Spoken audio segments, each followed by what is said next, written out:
All right, let's take another one. Come down to 2 Thessalonians chapter 2. 2 Thessalonians chapter 2, verse 7. Now this one here is called the mystery of iniquity. 2 Thessalonians chapter 2, verse 7. And 2 Thessalonians chapter 2, Paul has been writing to those Thessalonican Christians there, and he said, don't let any man fool you or deceive you by word or by letter, as if the day of Christ at hand.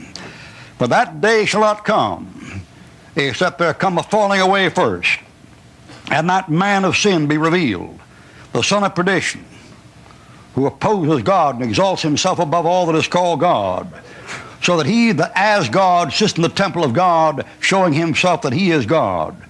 Remember not when I was with you, I told you these things? But now he said, you know, you can understand that the mystery of iniquity, there it is, the mystery of iniquity doth already work. Only he who works will work till he be, he lets will let till he be taken out of the way, and then shall that wicked one be revealed, whom the Lord shall consume with the spirit of his mouth, and the brightness of his coming, even his coming after the coming of Satan, with all lying, wonders, sign, and power of them that believe not, and so forth and so on. All right, down there in verse 7, he said, this is the mystery of iniquity. What is the mystery of iniquity? It's a man. It's a man. And this fellow's going to show up. When he shows up, he's going to show up as the son of perdition. Until he shows up the son of perdition, he's simply called the man of sin. And someday he's going to show up as the son of perdition. That's the son of damnation. The son of damnation, that's perdition. That's Apollyon. That's Apollos. That's the moon rocket. And he'll show up, when he shows up the son of perdition. All the reformers understood what this was. They understood the Pope was connected with this office. And all the reformers called him the man of sin. And if you have a King James Bible with the original dedicatory in it, and some of them don't have it, but if you have a King James Bible with the original dedicatory in it, it says there, hath given such a blow to that man of sin. That man of sin. And the reformers all understood this. They understood the man of sin was the Pope. And your Bible teaches this man of sin, the Pope, someday will be converted into the devil incarnate, and then he'll become the son of perdition. I'm not saying the Pope is the Antichrist. I'm not saying that. I'm not saying the Pope is the son of perdition. I am saying what the reformers said. I am saying the Pope is the man of sin, and someday some Pope, maybe not this one, some Pope will become the son of perdition. You'll become the devil incarnate. God incarnate there, Satan incarnate there. The son of God, the son of Satan. The son of God, the son of perdition. It's an Antichrist when he shows up. Now you take Eon Paisley over there in Ireland, he'll call him out. He had a sign. He was the French Parliament a couple of years back. He got up there with a sign, and he put up his sign and said, you're Antichrist. You're the Antichrist. They gave him the bum's rush, boy. They ran him out. He didn't have a sympathetic voice in the entire Parliament.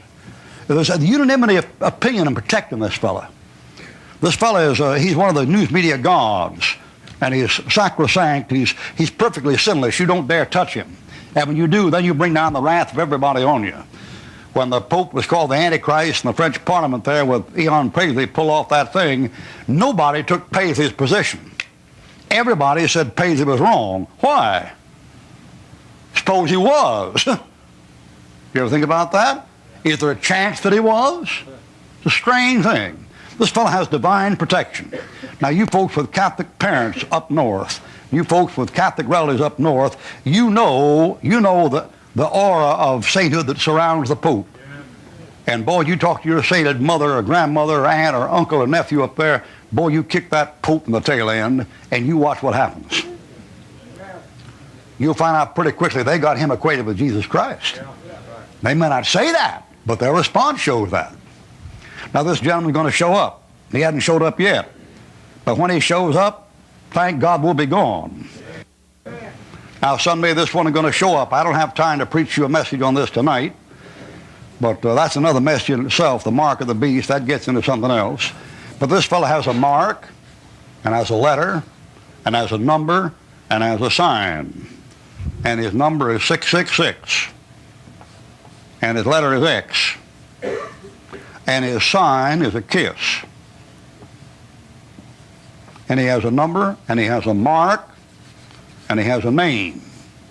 And Paul says it's a mystery. What is it? It's the mystery of iniquity. Now, if every preacher had been faithful with that thing right there, then nobody would think the world's getting better and looking for a new age and a golden age. Yeah. They'd be looking for hell on wheels to show up. You see, the preachers that were not faithful in the trust. And no matter what happens, Lord willing, if the Lord tarries, it'll get plenty rough. But